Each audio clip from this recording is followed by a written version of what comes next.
We have just had our real estate conference at the Sheraton Hotel in Toronto. And my 44 years as a realtor, I have never seen a speaker as wonderful as this man. He is incredible. I've heard hundreds of these motivational speakers, people that do things, but this is about a man that as a boy saw a dream at 8 years old and became an astronaut. And he's the only Canadian that has ever walked in space, and it's Rick Hadfield. The next 15 minutes, out of your life to watch this. It's so well done, and you're going to see things that are coming, just incredibly things that are coming on the horizon. Please watch it. You'll really enjoy it. Bye. As Canada's most accomplished astronaut, Chris Hadfield has gone farther and faster than almost anyone in the world. Il est devenu une véritable vedette planétaire grâce aux centaines de photos qu'il a publiées sur les réseaux sociaux depuis l'espace.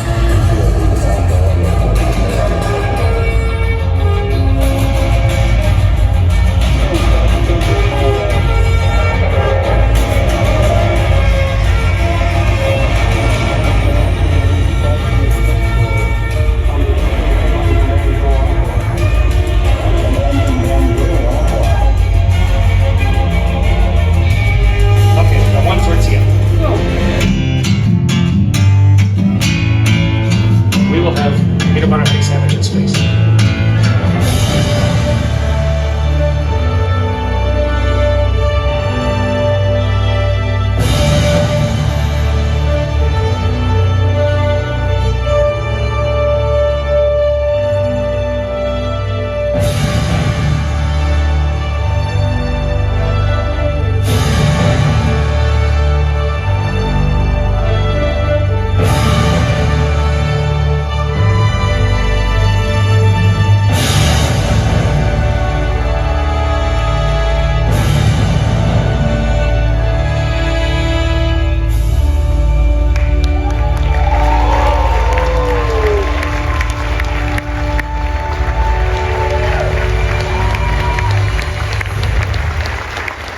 Hey, thank you very much. That's really kind. That's super nice of you. We're not done yet. Not time to leave. Not time to leave. There's one on the launch pad down in Texas right now. You can bring the lights up again. That is getting ready on the 5th test flight. And they had to, if you think about how do you separate that spaceship on the top from the booster rocket on the bottom, they came up with a great idea after the first test. What if we light the engines in the spaceship while it's still attached to the main rocket, and we can use the exhaust to push the two apart? Crazy idea. So they gave it a try. You shut down the engines. Booster engine cut off. Then you light the engine on the spaceship. Stage separation. And it worked. And that first stage, if you look at it, it doesn't have any landing gear on it, no wheels or anything. And the idea is it's actually going to come back and use its engine to get all slowed down and maneuver, and then it's going to steer itself super carefully back to the launch stack where it's going to be caught. And that looks crazy, right? But the whole idea of a reusable spaceship was crazy 10 years ago. And now Elon Musk and his company own the whole launch market for the world because they saw that there was a new technology coming along. We have this combination of GPS and three-dimensional positioning and super fast computers and all of this other stuff. And he owns the world's launch market because it's so much more reliable and cheaper than anybody. And he's already put Starship into space. That's a picture from Starship's last flight. And so this is a new technology. And NASA has already decided this is the technology that they're going to use to start putting people onto the surface of the moon. A reusable spaceship that can take us to the moon and fly us back and land back on Earth again. And we're only a few years away from the first big human settlement on the moon. Solar powered, using local water, and starting to tap the huge mineral reserves of the moon. The moon is, if you peeled the moon and laid it on the Earth, it's bigger than Africa, and it's completely untapped. and there's zero life. So we're not disrupting any ecosystem at all. So it's a really interesting new development enabled by human inventiveness.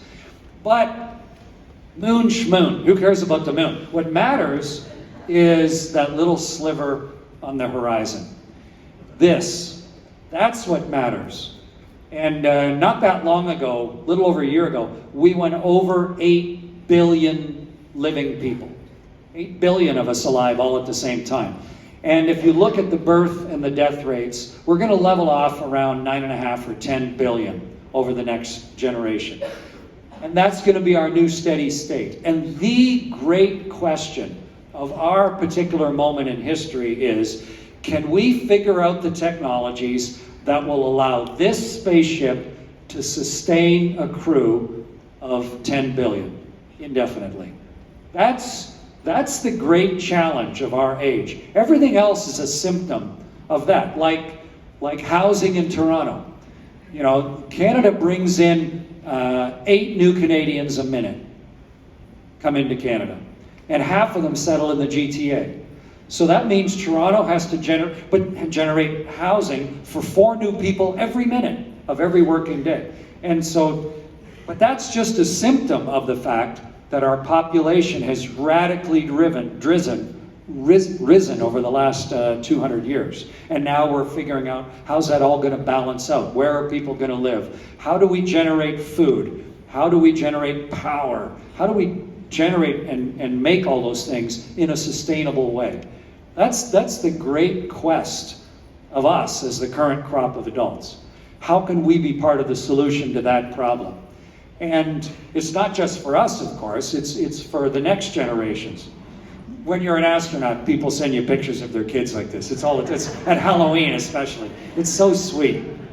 But I'm a musician as well. I did a version of Bowie's Space Oddity that a lot of people have seen. And that little girl on the right, her parents sent me that picture, and they said she would just watch that video of me playing Space Oddity over. She figured out how to push replay, watched it over and over and over again. And I mean, I look at that picture and I'm thinking, you know, she's got like a diaper on and like her big sister's shoes on, you know, and got her diaper, her leopard skin leotards. But what does she think is normal? What are her expectations for what's going to happen in her lifetime? And what are we setting her up for? And what we have to do as the current group of parents and adults is not only give our kids the tools to learn, but also they've got to be inspired. They've got to be excited about this moment in history, the incredible potential of what's possible right now. We got to put role models in front of them that were different than the ones that I had when I was their age. And that's the current crop of astronauts, Canadians and Americans in that picture. An amazing group of people, incredibly accomplished, but none of them born that way. They just saw amazing opportunity, and then they just thought, okay, I got to start working on myself. I need to change my capabilities. I want to be part of the group of people that is doing the amazing stuff in life.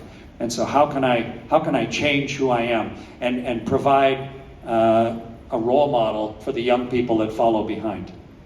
All right, I'm going to bring us back to Earth, and then we'll see if there's any questions. On my third flight, I was the pilot of a Russian spaceship.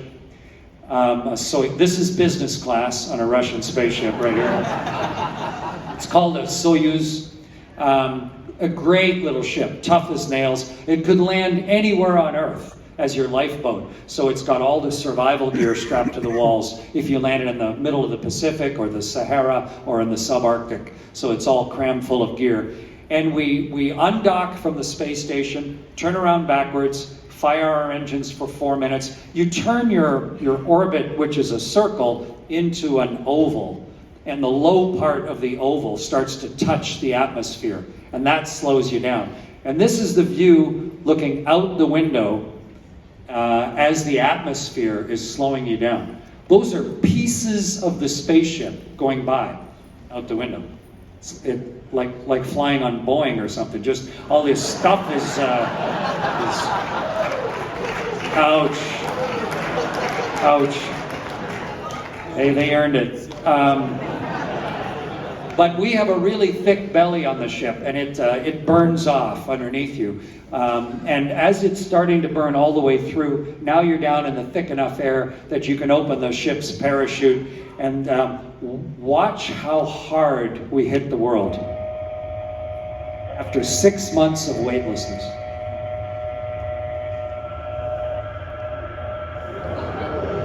And touchdown. Yeah, right. Now inside. Запись. Хорошо. Я хорошо. Я не знаю. Я знаю, что Anastasia говорит по-русски, но если вы не говорите по-русски, I don't know if anybody here speaks Russian, but what Anton said was хорошо, which means great. Because I mean, you just plow into the world, but also you're under a parachute, so whatever speed the wind's going, you're going that way sideways. So you hit the ground, and your vehicle rolls end over end over end, and that's what it looked like after it rolled to a stop, with us inside it. Great little ship. And I was NASA's director in Russia, NASA's director of operations in Russia for a couple years. And their current leadership is just criminal. The most corrupt and unforgivable leadership that any group of human beings could ever want. And what they're doing is horrific. And Putin had the choice when he was given control 25 years ago to change world history for the better, but he was like, nope, I like the way we invaded Czechoslovakia and I want to do that again. And it's completely unforgivable, but it is sort of our pattern of human behavior. But don't confuse the current leadership with just the regular Russian people. They have a sense of soul and history and art, you know, the Bolshoi Ballet and the Solzhenitsyn and all of the art and it's just a great sense of who they are that we completely lack in Canada. But they're also northern people like us. Winter is always coming. So they're practical and good engineers, and they come and they welcome the ship and they roll it right side up and they open up the hatch and they're like, "Ah, привет, мальчики, как поживаете?" And they drag you out, and it's like being born. No, really. You were in this nice warm place and somebody reached in and dragged you out, and now it's cold and bright and there's all these strangers around and it smells like Kazakhstan, and you feel all disoriented and nauseous because there's gravity all of a sudden. I know why newborn babies cry. It's like, wow. And you know you're going to throw up. Because it's so different, your body's not, they hand you a sat phone, you're talking to your spouse. But the real question is, what do you do next? You know, imagine you just spent the last 6 months in space, and you just thundered down through the atmosphere and banged into the world, rolled to a stop, and now you're all wobbly, looking out. What do you do now? What do you do with everything you've learned so far in your life? Because the only decision you have control over is what are you going to do next. That's all you got. And your life is not what you just set out to do. That just gave you idea of what menu to choose from. Your whole life is just a strung together sequence of stuff you chose to do next. That's it. It's a really important thing to take control of. Is I am going to choose what I'm going to do based on who I want to turn myself into. So as I knew I was going to throw up, and well, some of you may throw up tonight for worse reasons, it happens. But I thought, even though I feel terrible, stuck my thumb up in the air and said, I feel great. I have learned so many things. How am I going to share this and use this for better decision making in my life? But I just wish that little 9-year-old boy could have been there somehow magically to meet me when I got back. So I could have told him what it was like. Because it was better than he dreamed it would be. And he's the one who kind of insisted that this is what we did with our life. You got to do this. It's the coolest thing ever. And it might be able to happen, and you've got to make the choices in life that take you to that level, that give you those opportunities, that allow you to have the life that you're dreaming of. And so I challenge each one of you to think about what that 9-year-old inside of yourself would have wanted you to do at this stage. What have you learned so far? What skills don't you have yet? And maybe most importantly, what are you going to do next? Thanks. Thank you. Hey, thanks. Thanks very much. Thank you. Thanks, Nadia. Well, thank you, folks.